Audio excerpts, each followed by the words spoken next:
يا أيها الذين آمنوا أطيعوا الله وأطيعوا الرسول وأولي الأمر منكم. Because it's very, very easy to continue doing whatever comes to your mind. But will you achieve? That's the question. The answer is no, you don't achieve much. You do as you please, as your mind says. So your mind will say, oh, that's a handsome guy, let me go and sit in his lap. So suddenly we in his lap. No one will say no. People will actually look at you and sit in someone else's lap, mashallah. You know, the environment out there is pretty accepting of that type of behavior. But we're Muslimin. We should be shy.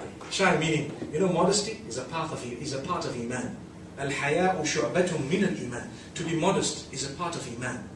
And this is why, that is what keeps us away from doing this type of thing. What are we going to achieve? I can tell you. I can tell you from experience of people who've actually gone through this, where you find yourself, mashallah, losing focus of what you were here for at varsity, and you end up, mashallah, dating someone. That's not what you came to varsity for. You know, if you really want to marry someone you've seen that really is a brilliant Muslim and for the right reasons, alhamdulillah, no one is saying that's wrong.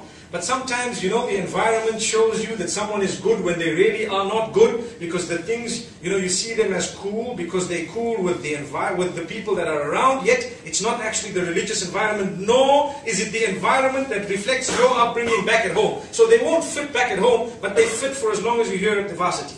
So what happens is, mashallah, people start dating. Or should I say, a'udhu billah, people start dating. And then what happens is, after some time, oh, the parents say, that's very bad, and they're all upset, and we sent you to varsity, and so you've got a problem with your parents. And next thing, you fought them all, and you're still married. And then what happened is, it stopped working, because now, oh, he's dating someone else whilst we're married. Well, didn't you think of that? Allahu Akbar. Allahu Akbar. And then what happened? Now I can't go back to my parents because they were against it. This is all consequence of something we chose to do.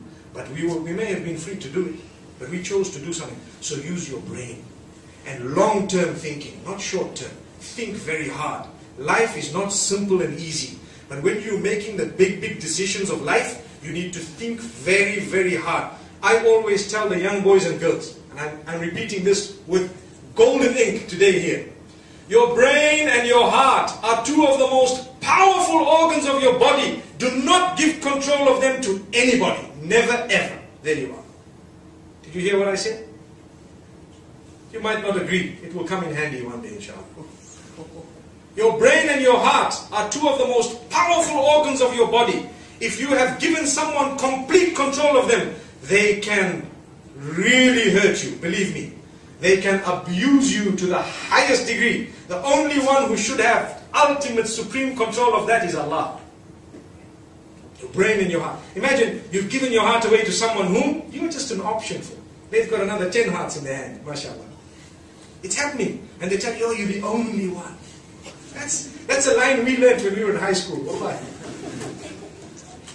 See the laugh? MashaAllah. So we shouldn't do this. We should understand it's very tempting. You know, it sounds rosy. It sounds so nice and sweet. And it sounds, oh, you know, it's the in thing. Yeah, he's a big hunk, you know, mashallah, big, strong, well built. Wow, I can imagine walking with my arm in his arm. Ah, that's mashallah, that's what it is. Just like you have fought for that, mashallah, there are another 200 girls out there fighting for the same thing. So as tempting as it was, say, Ya Allah, grant me better. Allahu Akbar. Then what will happen? You might find a small, you know, little guy who's not that big, but he will honor you, respect you, and put you on a golden carpet and walk with you, and you won't regret it. Allahu Akbar. I see the smaller guys are all happy there.